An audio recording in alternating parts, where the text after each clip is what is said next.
तो अब हम शुरू करने जा रहे हैं कैटालिसिस एंड कैटालिटिक रिएक्टर। उसमें मतलब ये जो टॉपिक है ये सर ने मेनली फॉगलर से कवर कराया है। ठीक है, अब फॉगलर में देखो ऐसा है कि अलग अलग एडिशन है। तो अभी मैं जिस एडिशन से ये देख रहा था तो वो तो पेज नंबर 70 मतलब कैटालिसिस एंड कैटालिटिक रिएक्टर एक पूरा चैप्टर है, ये पूरा एक चैप्टर है, लेकिन पेज नंबर 709 पे जो सर ने पोर्शन पढ़ाया है कैटालिसिस डीएक्टिवेशन का वो है। ठीक है, तो होता क्या है ना कि जो हम पिछले बार सब कुछ देख रहे थे वहाँ पे अब एक चीज़ होती है एक्टिविटी।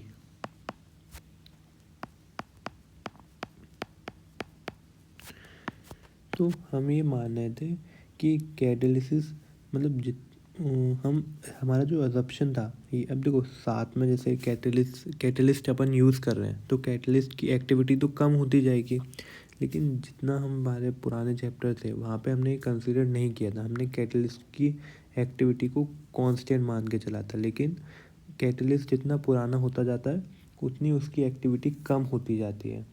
ठीक है, तो एक्टिविटी मतलब ये होता है कि कैटलिस्ट की परफॉर्मेंस कि वो तो कम होती जाएगी टाइम के साथ। टाइम जैसे जैसे वेरी करेगा उसकी एक्टिविटी कम होती जाएगी, लेकिन हमने पीछे भी जितने चैप्टर पढ़े वहाँ उसकी एक्टिविटी को 1 नहीं माना था, तो 80 से रिप्रेजेंट करते हैं उसकी एक्टिविटी को। तो अगर मैं दिखाऊँ तो देखो ऐसा 80 वर्सेस टी, तो जो उसकी एक्टिविटी होती है वो टाइम के साथ कम होती रहती है और इनिशियली उसकी एक्टिविटी 1 रहती है। इनिशियली एक्टिविटी कैटलिस्ट की 1 रहती है। ठीक है, तो ये अगर इसके हिसाब से देखो तो जो पेज नंबर है फॉगलर का वो 707 है।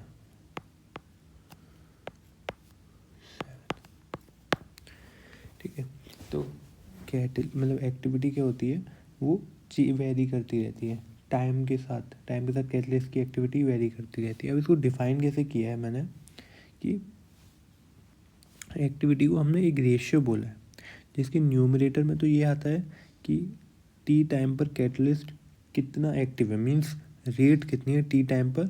और जब बिल्कुल हमने न्यू लिया था मतलब टी इज इक्वल्स टू 0 पे लिया था तो कैटलिस्ट की क्या रेट थी, ये उसका रेशियो होता है। ठीक है, अब देखो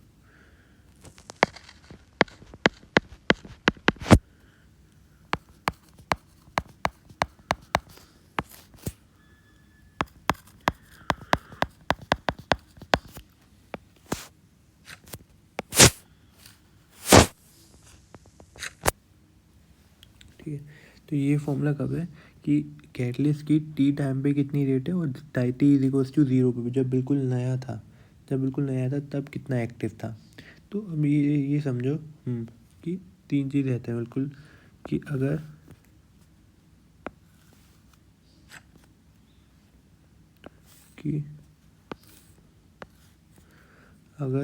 एक्टिविटी 1 है, अगर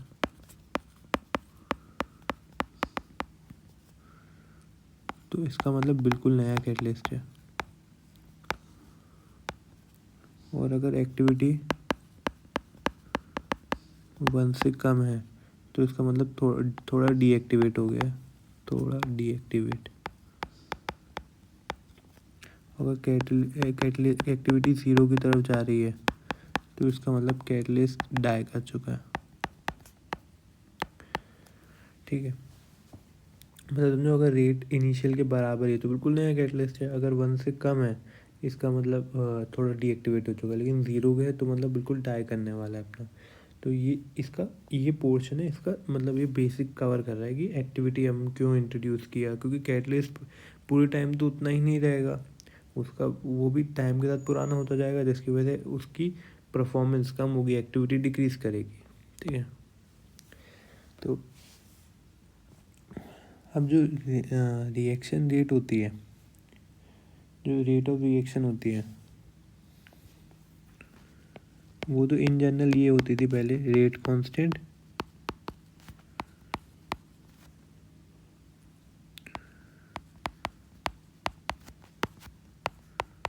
इनटू जो अपना फंक्शन होगा कंसंट्रेशन का, ठीक है। इसको बोल सकता हूँ FN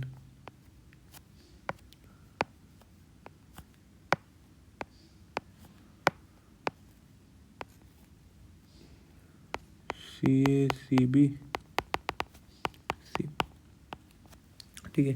तो ये पहले होती थी, लेकिन अगर मैं अब देखूँ तो हमको ये वाला जो एक्टिविटी है वो भी रेट में कंसिडर करनी पड़ेगी, क्योंकि ये तब था जब अपनी एक्टिविटी, मतलब हम ये मान रहे थे एक्टिविटी चेंज नहीं हो रही। तो अब ये वाला टर्म भी अपन को लेना पड़ेगा अकाउंट में, ठीक है। तो फिर बस कुछ नहीं होता, देखो रिएक्शन रेट जो होती है ये ओल्ड था,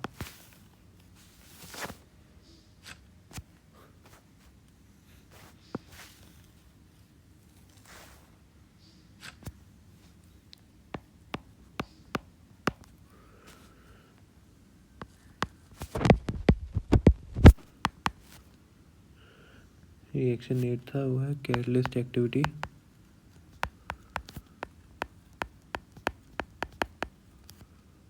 into rate constant into concentration function.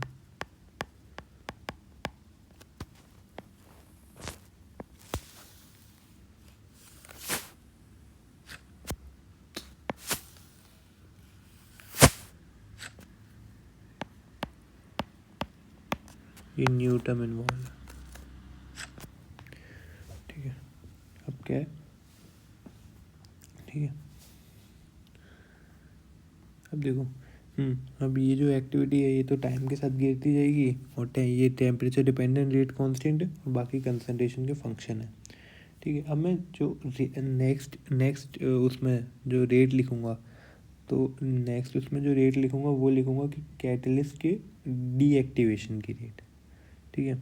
कैसे कैटलिस्ट डीएक्टिवेट हो रहा है उसको मैं एक्टिविटी के टर्म्स में कैसे डिफाइन करूँगा वो देखूँगा। अभी इतना ही बताया कि एक्टिविटी क्यों हुआ, क्योंकि कैटलिस्ट की एक्टिविटी चेंज होती रहती है टाइम के साथ। इनिशियली हम एक्टिविटी को 1 लेके चलते हैं, किसका रेशियो होता है इनिशियल जो भी रेट है टी टाइम पे रेट उसका और इनिशियल रेट का, ठीक है। लेकिन तुम ये साथ में बुक से भी रीड करते रहो, जो पेज नंबर 7073, ये डीएक्टिवेशन का कुछ ही पोर्शन है, सारा पोर्शन नहीं है। ये लास्ट में सर ने कवर कराया है, ठीक है। और ये मैंने यहाँ से मतलब ये लास्ट टॉपिक है वैसे तो, लेकिन मैं यहीं से ही लेक्चर शुरू कर रहा हूँ। तो ये लेक्चर 1 है आज, लेक्चर 1 कैटलिस्ट डीएक्टिवेशन से स्टार्ट किया है। अब नेक्स्ट में आगे देखते हैं।